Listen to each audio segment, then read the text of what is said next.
Court-circuit, le magazine du court-métrage. Le slogan du jour, mon corps, mon moi.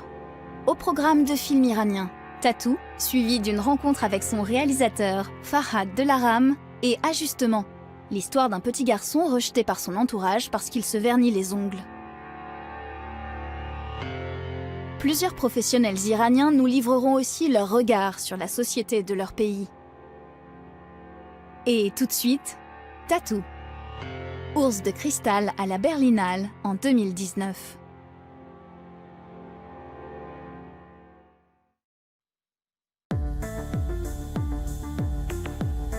En septembre 2022, Mahsa Amini mourait sous les coups de la police des mœurs iraniennes. Sa mort avait entraîné une vague de protestations massives. Tout de suite, un zoom sur le jeune cinéma iranien.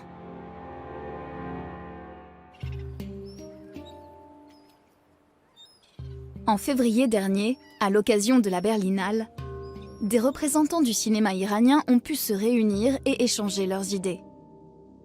Dans leur pays d'origine, la liberté d'expression n'existe pas. Nombre de leurs collègues sont en prison et craignent pour leur vie. Pourtant, les artistes, comme la plupart des habitants du pays, ne demandent pas grand-chose. On voudrait pouvoir se lever le matin en se sentant libre et faire ce qu'on a envie de faire. Des choses qui peuvent sembler toutes simples, mais on ne se rend compte de leur valeur que quand on ne les a plus. J'aimerais juste qu'on arrête de restreindre nos libertés. Pour les artistes iraniens, s'exprimer clairement dans une interview publique est un exercice périlleux. L'expérience de la censure et la peur de représailles sont profondément ancrées. Comment fait-on pour vivre et pour travailler en s'autocensurant en permanence? J'ai grandi sous le règne d'une censure stricte et je me l'applique parfois à moi-même, tout en luttant toujours contre cette tendance.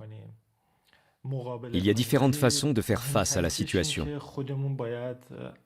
Le plus important, c'est de croire en notre travail et de se battre, même si on n'en a pas envie. Il existe des moyens de contourner la censure, mais mieux vaut ne pas en parler. Ça risquerait de compromettre notre travail et de le rendre encore plus difficile. Le cinéma, ce sont différents genres et différents formats. Les tournages de courts-métrages sont-ils aussi étroitement surveillés que les productions en format long? La plupart des projets indépendants se font sans autorisation officielle, mais la censure est la même. De ce point de vue, la situation du court-métrage n'est pas plus enviable que celle du format long. Sauf qu'on passe peut-être plus facilement sous les radars parce que les tournages sont plus rapides. Il suffit souvent de quelques jours pour que tout soit dans la boîte. Alors on tourne beaucoup de courts-métrages, parce que c'est plus facile. Linda Klinkhammer est d'origine allemande et iranienne. Les histoires qu'elle raconte parlent d'exil et d'Iran. Une passeuse entre deux mondes. L'automne dernier, elle est allée en repérage en Iran. Même si elle n'a pas participé aux manifestations, elle se méfie de la surveillance exercée par le régime. Car ce qui se passe en Iran a des répercussions bien au-delà des frontières. Comme beaucoup d'exilés iraniens qui ont de la famille au pays, je n'oublie pas d'être prudente. Il faut bien réfléchir chaque fois qu'on fait quelque chose ou qu'on s'exprime publiquement. Parce que nos décisions ne concernent pas que nous. Par ricochet, elles atteignent aussi automatiquement d'autres personnes. Il faut faire attention à ce qu'on fait et surveiller nos propos. Les films de Linda Klinkhammer parlent d'histoires individuelles, souvent d'inspiration autobiographique. Elle y décrit avec finesse et humour des conflits interpersonnels et les expériences de familles iraniennes en exil. Un focus sur la sphère privée qui n'exclut pas toute sensibilité politique. En ce moment, on tourne beaucoup de films sur l'Iran, avec des histoires nombreuses et variées. Je crois que la période que nous vivons fait un peu disparaître la frontière entre activisme et réalisation. C'est très bien et c'est très important. Et j'aime beaucoup l'idée que le cinéma iranien s'exprime à travers un grand nombre de voix différentes. L'artiste Sahand Sahadi occupe une place à part dans le cinéma iranien. Il explore les archives à la recherche d'événements peu connus de l'histoire récente du pays et les préserve de l'oubli. Le thème principal de mes films, c'est l'histoire non officielle. Dans mon travail, je cherche à proposer une perspective très différente de l'histoire officielle, qui est souvent un récit au service des puissants et des gouvernants.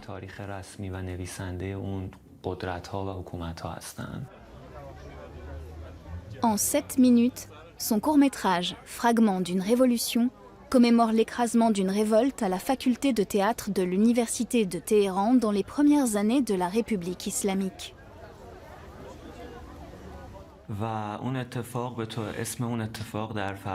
Cet épisode est officiellement qualifié de révolution culturelle.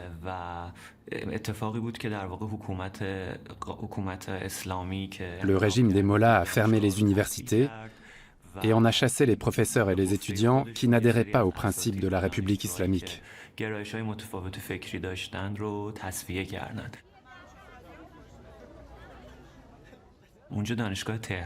Sur la photo, on voit des hommes emmener le cadavre d'un étudiant. Les escaliers mènent à la salle de théâtre de l'université de Téhéran. Qui sait, les civilisations pourraient peut-être être sauvées si les hommes étaient davantage à l'écoute des artistes que des puissants. Je crois qu'il est du devoir psychologique de l'humanité de raconter des histoires pour réagir aux événements qui se produisent.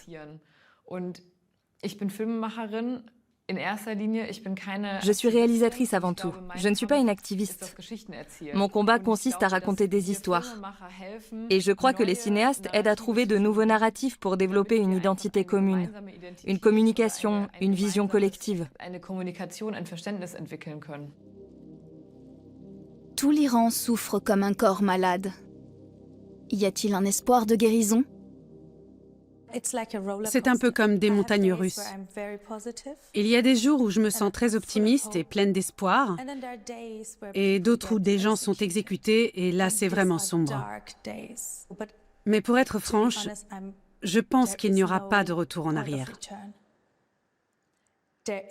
Il va y avoir de grands changements, parce que le régime iranien, le système iranien, ne peut pas être réformé.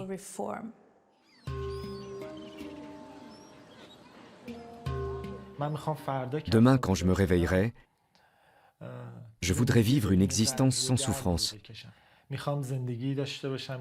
Je voudrais voir des familles endeuillées par la mort de leurs enfants obtenir justice et les responsables traînés devant les tribunaux. Et je voudrais simplement pouvoir faire mes films. Si mes autres souhaits peuvent se réaliser, sans doute que celui-là aussi.